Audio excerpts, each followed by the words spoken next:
Ele é médico geneticista e vai falar da batalha entre os cromossomos feminino e masculino. Sérgio Danilo Pena, venha pra cá.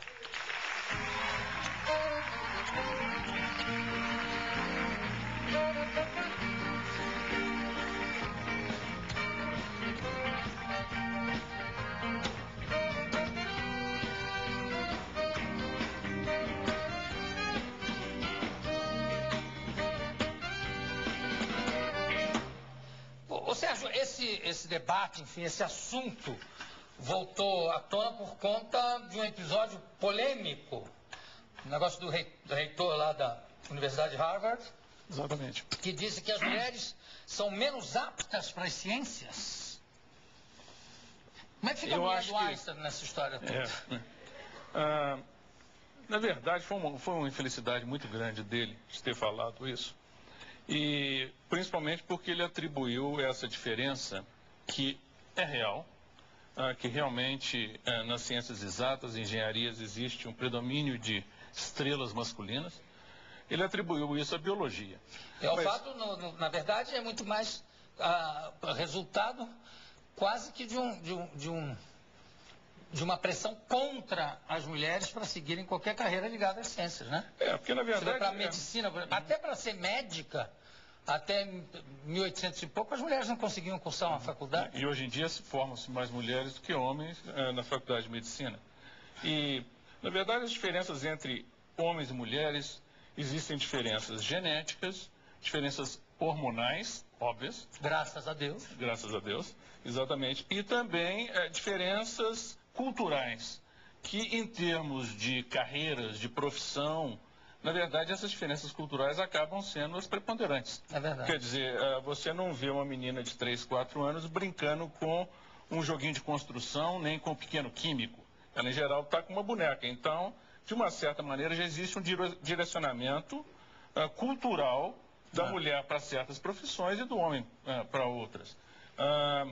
E, por outro lado, se você considerar também os problemas da vida acadêmica, que é altamente competitiva, etc., a mulher tem um pouco de desvantagem no sentido de que ela que vai engravidar, ela que tem, geralmente no casal, a maior parte do tempo de cuidar das crianças é dela, então ela tem de compensar essas desvantagens que são de cunho praticamente social. Não existe razão nenhuma pela qual o marido não pudesse ficar em casa cuidando das crianças. Evidente. Você sabe que a minha produção tem o quê? 70% de mulheres, porque eu acho que, sei lá, primeiro que eu gosto, né? Depois porque eu acho que a mulher tem uma eficiência rápida nas coisas, né? E quando ela não, isso aqui está errado, mas vou continuar fazendo assim para ver se não sei o quê. Não, ela tem uma criatividade muito prática em relação às coisas. E também eu acho que tem pouca mulher atuando em todos os mercados, né? Você vê que ainda existem aquelas expressões machistas, não, ela escreve com os culhões, ainda tem, né? Ainda se fala isso, né? Não se fala poetisa, até as mulheres antigamente se chocavam quando você chamava de poetisa, não, eu sou poeta, como se fosse uma coisa mais forte do que ser poetisa. Agora, geneticamente, por que é que continuam dizendo que a mulher é designada como o sexo frágil? Não, na verdade, essa história do sexo frágil é procede pouco. Se você olhar, por exemplo, nas concepções, 53% das concepções humanas são masculinas. Quer dizer, são feitos mais bebês homens do que mulher. Ao nascimento, as proporções são mais ou menos iguais. Quer dizer que no útero morreram mais homens do que mulher. Aos 30 anos de idade já tem mais mulheres do que homens na população, do que homens. Aos 100 anos de idade, existem 8 mulheres para cada homem. Então, quer dizer que durante toda a vida, mesmo a vida intrauterina e durante a vida pós-uterina, as mulheres têm menos problemas médicos, têm menos incidência de retardos mentais, menos problemas neurológicos e mais tarde na vida vão morrer menos de doenças cardíacas, de hipertensão E ainda são um sexo frágil. Espera um instantinho que eu vou chamar uma ambulância para ir para casa hoje. Porque realmente, não, isso é uma coisa provada e comprovada, né? Quer dizer, a fragilidade é muito mais do homem. E o sexo frágil são elas, não somos nós. Outro dia eu falei aqui sobre um assunto interessante, de uma descoberta sobre a celulite, de que as mulheres têm menos infarto porque aquela gordura que entope as veias, na realidade, nas mulheres se concentra na celulite. O homem que não tem celulite tem mais infartos. Procede isso, não? Eu acho que não. Você acha que não? Eu acho que não. Isso foi fruto também de um estudo de alguns cientistas desocupados, naturalmente, que chegaram a essa conclusão. Você falou a respeito da boneca, do pequeno cientista, que você não vê uma menina brincando com um pequeno cientista. Dizem que se você cortar o rabo de um cachorro durante 10 gerações, na 11ª já nasce sem rabo. Não, não é verdade. Não é verdade, né? É o que eu pensei, que isso seria totalmente absurdo. Mas você acha que essa coisa comportamental pode acabar influindo geneticamente? Ou seja, você durante séculos ensina que a menina tem que brincar com boneca e o menino tem que brincar com o pequeno cientista. Isso pode determinar alguma coisa geneticamente? Não, não. Não. Quer dizer, essa teoria de que você tem herança de caracteres adquiridos, isso é uma teoria de um francês chamado Lamarck, do fim do século XVIII, e essa teoria foi totalmente superada pela teoria da evolução do Darwin, com a seleção natural, com as mutações espontâneas de seleção natural. E o experimento de cortar o rabo, na verdade, foi feito com camundongos na década de 20 e, na verdade, eles cortaram por centenas de gerações e todo camundongo nasce com o rabo do mesmo... Com seu bom rabo. Mas são experiências também que fazem a troco de nada, né? Porque... na época havia ainda alguma discussão em torno disso, porque a gente tem de ver que quando a teoria do Darwin foi proposta em 1865, que ela foi vista, 1859, ela foi vista como sendo um insulto ao homem. Absurdo, Porque o homem, mostrava-se que o homem era um animal como outro qualquer. E isso realmente era algo muito difícil de acreditar. Tem, inclusive, uma história muito famosa da esposa do arcebispo de Canterbury, que falou: eu espero que isso não seja verdade, mas se for verdade, eu espero que ninguém fique sabendo. Então... que não divulguem. Que não divulguem, exatamente. Olha. E também tem aquele negócio, né, que falava assim, o homem descende do macaco, mas tem uns que descendem mais rapidamente do que os outros. Vamos falar do genoma, né?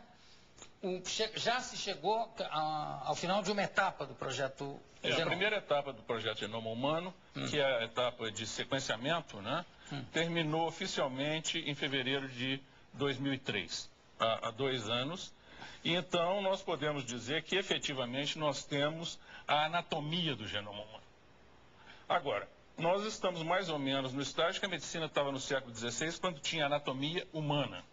Depois veio a fisiologia humana, veio a patologia humana. Então agora nós temos... O primeiro passo. Agora nós temos que fazer a fisiologia genômica, a patologia genômica e entender como que nós podemos manipular o genoma com fármacos também. Em relação ao negócio, o homem é XY e a mulher é XX, logo o homem é que determina o sexo da criança. Não, o cromossomo Y é quem determina o sexo da criança. Correto. E o que mudou em relação a esse conceito? Mudou alguma coisa em relação ao XX da mulher, por exemplo?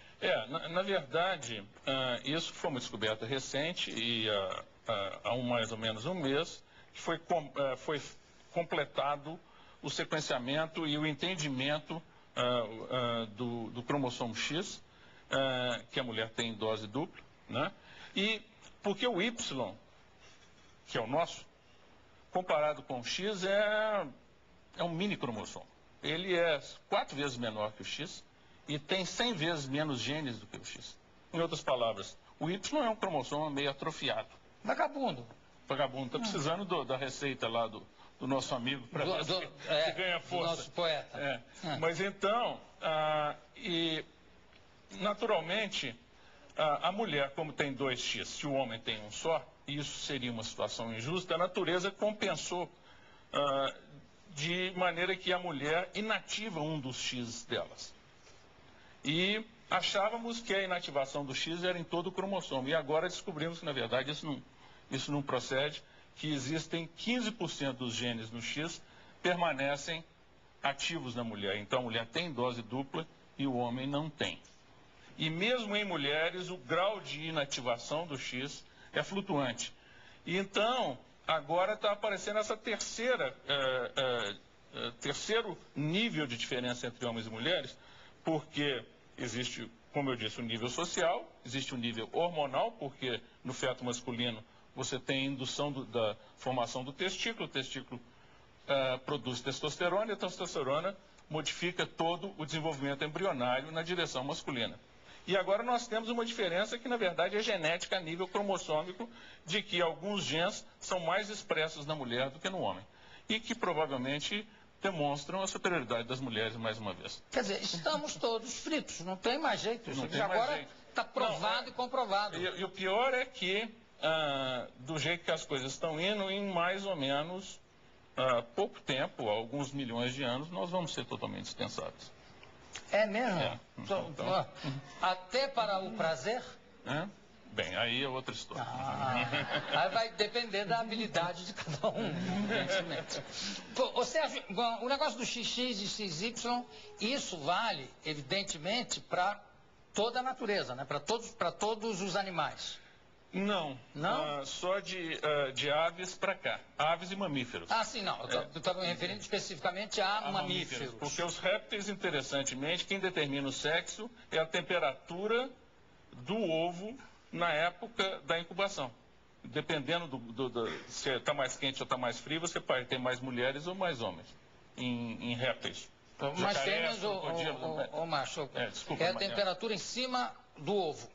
Enquanto que no homem a temperatura em cima do ovo não influi em nada. Rigorosamente nada. Mas nos mamíferos é exatamente o mesmo em todos eles, e o Y em todos eles é igualmente um cromossomo em franca degeneração. Que vai acabar funcionando apenas na formação dos testículos, ou não? Na verdade, ele tem um gene, o cromossomo Y tem mais ou menos 35 genes ativos apenas. Um induz os testículos, e existe um conjunto de genes que fazem o funcionamento do testículo, a espermatogênese, a formação dos espermatozoides. Então, esses são os essenciais. O resto joga fora. Olha só. E cada vez mais, você sente, por exemplo, cada vez mais um interesse das mulheres pelas profissões das ciências, apesar do que disse o reitor da Universidade de Harvard? Não, certamente na minha área, que é de ciências biológicas e ciências biomédicas, no meu laboratório eu tenho mais ou menos 30 pessoas na universidade. Dessas 30, 20 e poucas são mulheres. Quer dizer, então, nas ciências biológicas e ciências biomédicas existe um predomínio feminino muito grande. De pesquisadoras. Pesquisadoras. Eu não tenho ido à faculdade de engenharia, mas imagino que... Na área da informática é indiscutível também. Né? Quer dizer, cada vez mais a mulher ocupa um espaço.